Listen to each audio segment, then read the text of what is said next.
Mes amis, je suis heureux de vous retrouver ce dimanche. Même si les temps sont très troublés, vous avez compris que nous sommes dans l'antichambre de la Troisième Guerre mondiale. Vous avez vu cette mort difficile pour nous, qui est la disparition d'Éric Denessé, à qui j'ai déjà rendu un hommage, à qui je rendrai d'autres hommages. Donc les temps ne sont pas extrêmement joyeux, mais quand même il faut vivre la vie avant tout, la vie par-dessus tout. Et je voulais profiter de cette fin d'année scolaire, si j'ose dire, pour vous annoncer une nouvelle que je prépare depuis un an maintenant. Ça fait un an que je travaille sur un nouveau projet éditorial qui sera un projet plus professionnel, plus lié à la vie sociale.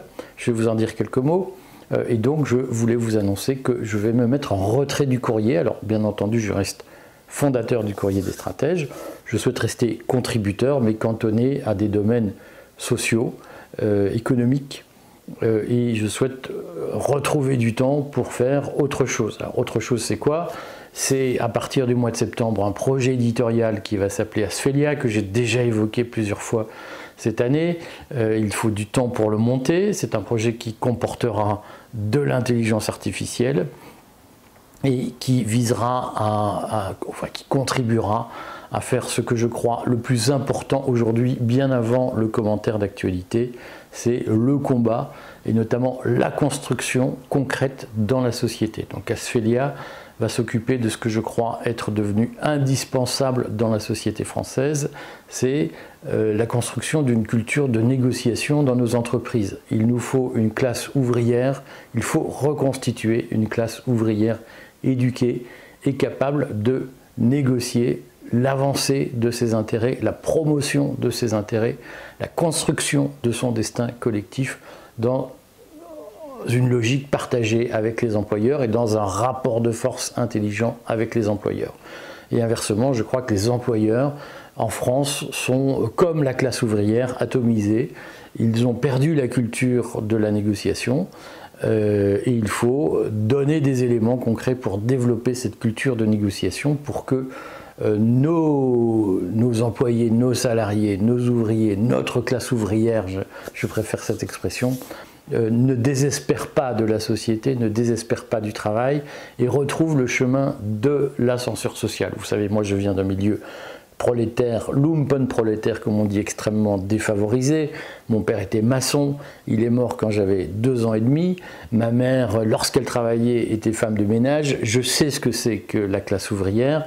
Moi, j'ai eu la chance de m'en sortir parce que j'ai beaucoup travaillé, notamment à l'école, et je suis effondré lorsque je vois que l'école n'est plus un outil de promotion sociale et qu'au fond, la proposition qui est faite aux prolétaires de nos jours, aux jeunes des banlieues, alors qu'ils soient blancs ou noirs ou jaunes ou gris, ça ne change rien, c'est quand même de la classe ouvrière. Voilà, je réfute la théorie des intersections.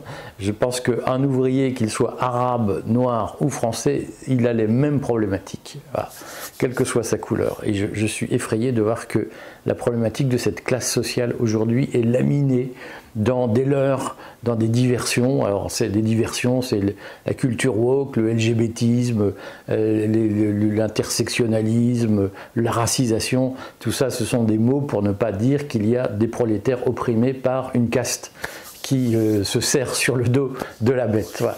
Donc je crois que si on veut changer les choses, c'est pas par des coups de baguette magique, c'est pas par des slogans, c'est pas par du commentaire d'actualité, c'est pas par des postures. Je le vois en politique, notamment chez les filles, tous ces gens-là sont très heureux qu'il y ait des pauvres, qu'il y ait des gens opprimés parce qu'ils en font leur fonds de commerce. Et ils organisent la persistance de ce fonds de commerce, mais je parle de les filles, je peux parler de Clémentine Autain, Alexis Corbière, tous ces gens-là sont des marchands de pauvreté. Voilà.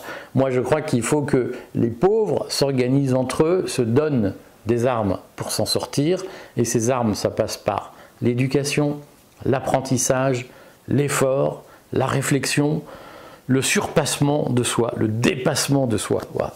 Et certainement pas par la facilité des slogans et par des manifs où on tourne autour du Trocadéro ou ailleurs, autour de la place de la République, pour dire c'est tous des salauds et ne rien faire par la suite. Voilà. Donc moi je veux contribuer concrètement en apportant des armes, des éléments de formation, des éléments de culture pour que les patrons, les salariés agissent et construisent entre eux un monde meilleur sans l'intervention de l'État.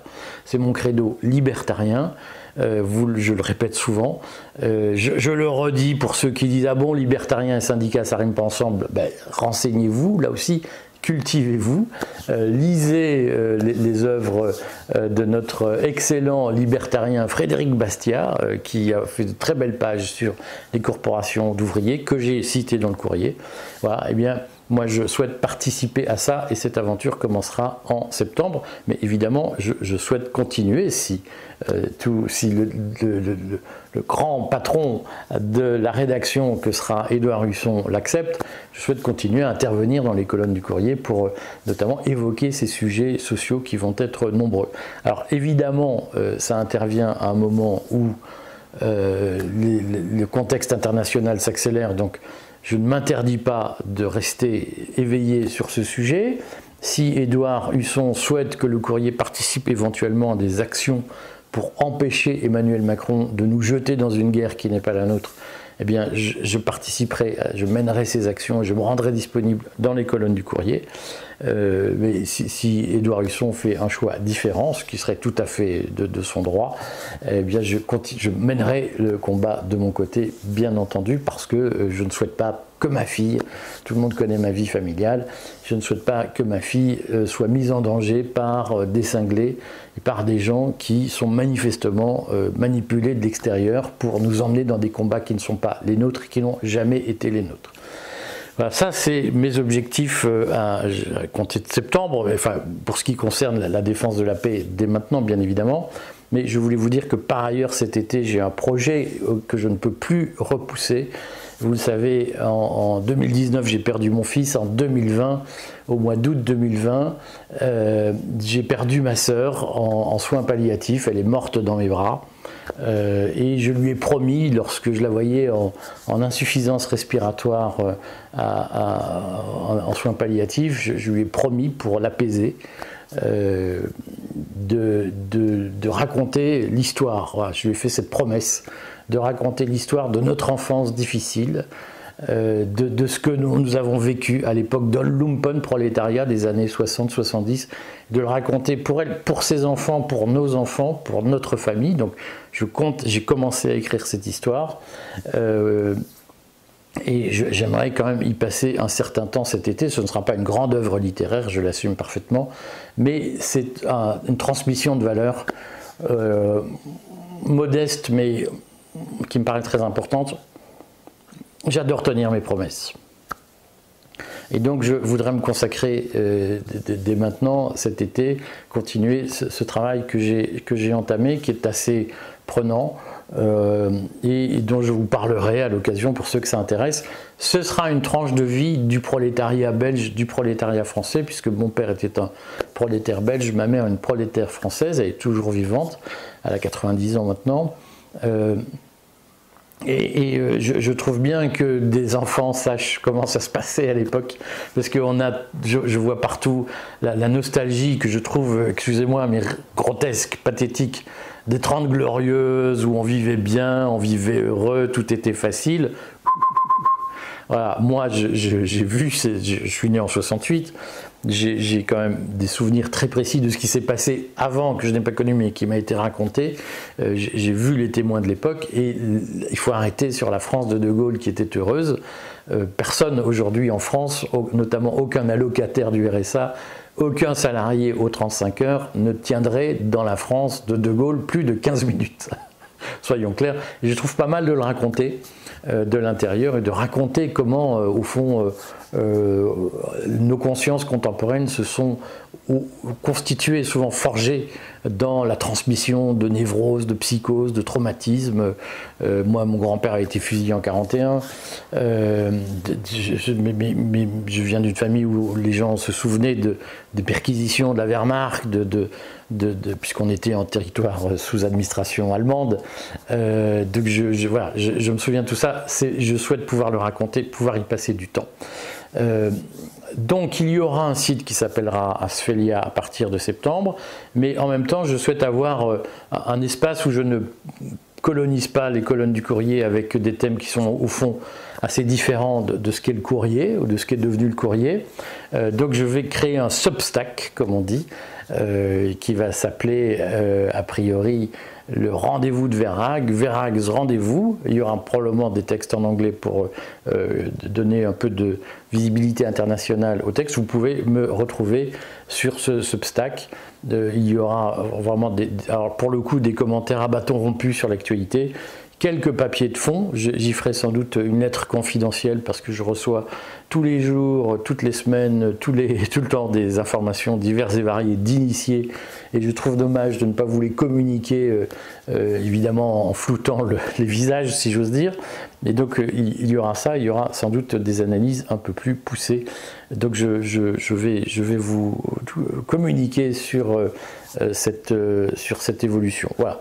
Il me reste à vous dire que donc ça fait 5 ans que je suis, plus de 7 ans maintenant que j'exploite le courrier, mais il était très loin au début de ce qu'il est devenu par la suite.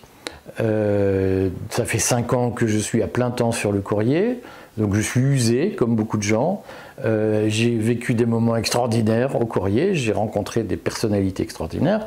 J'espère que ceux-là viendront à notre dîner du 24 juin à Paris à 19h30. Vous pouvez acheter les billets en ligne, 40 € pour les abonnés, 80 € pour les non-abonnés.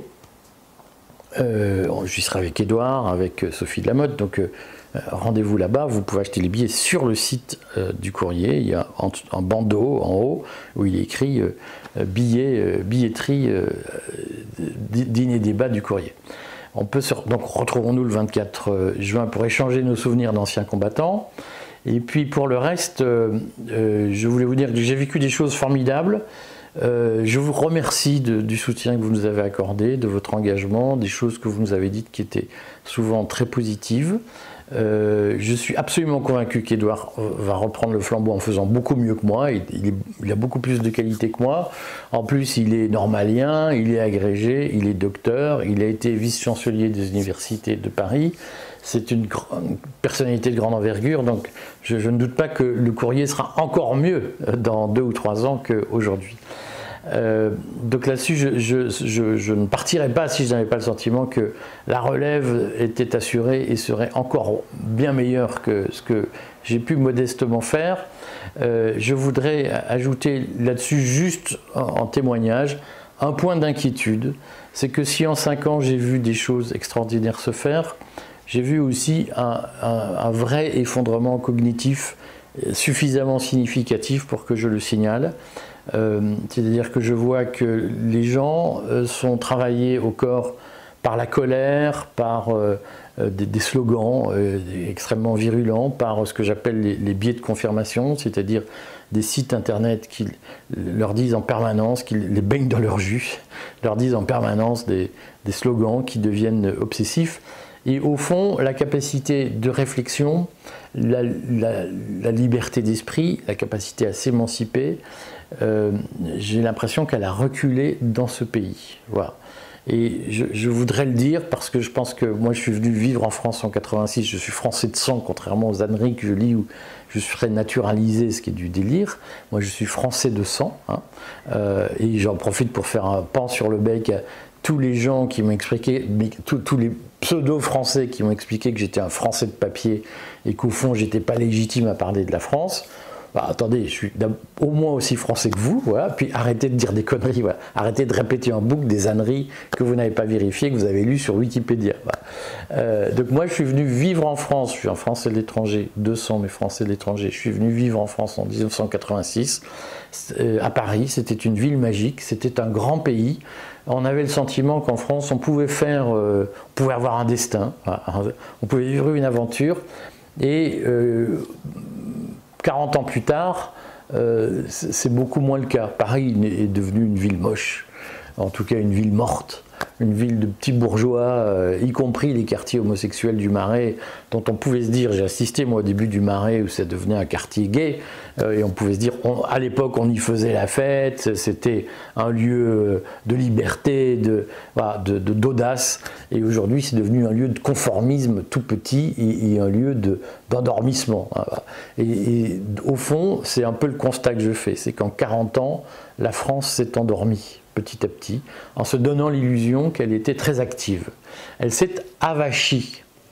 Voilà, cet avachissement, je trouve qu'au moment du Covid, il y a eu une forme de réveil, et puis bloup, Macron a très bien joué, il a payé plein de sites officiellement de résistance, de dissidence, de ce que vous voulez, qui servent à vous avachir, et ça marche plutôt bien à mon avis. Voilà, je voulais le dire parce que je le regrette un peu. Et j'aurais préféré dire à ma fille qui a 12 ans, prépare-toi à faire des études en France, mais je lui dis quand même tous les jours, si tu veux faire des études, ne les fais surtout pas en France parce que tu vas te retrouver dans des universités tiers-mondisées, un système scolaire tiers-mondisé et des Français qui trouvent ça très bien. Hein. Je rappelle qu'il y a eu un sondage sur la qualité des services publics où l'école a été le service public le plus plébiscité par les Français alors que c'est un service public qui nous effondre, littéralement. Et là on se dit, les Français sont de plus en plus heureux de se tiers-mondiser. Voilà, c'est juste ce que je voulais dire. Moi, ce n'est pas ma ligne, vous le savez. Moi, je pense qu'il faut secouer les gens. Je pense qu'il ne faut pas leur dire ce qu'ils ont envie d'entendre. Il faut leur dire ce qui est nécessaire à leur évolution et à leur élévation, même si ça ne leur fait pas plaisir. Je continuerai à le faire. Et puis voilà ce que je voulais vous dire. Merci du fond du cœur, mais de toute façon, c'est une mise en retrait, ce n'est pas un adieu. À bientôt mes amis.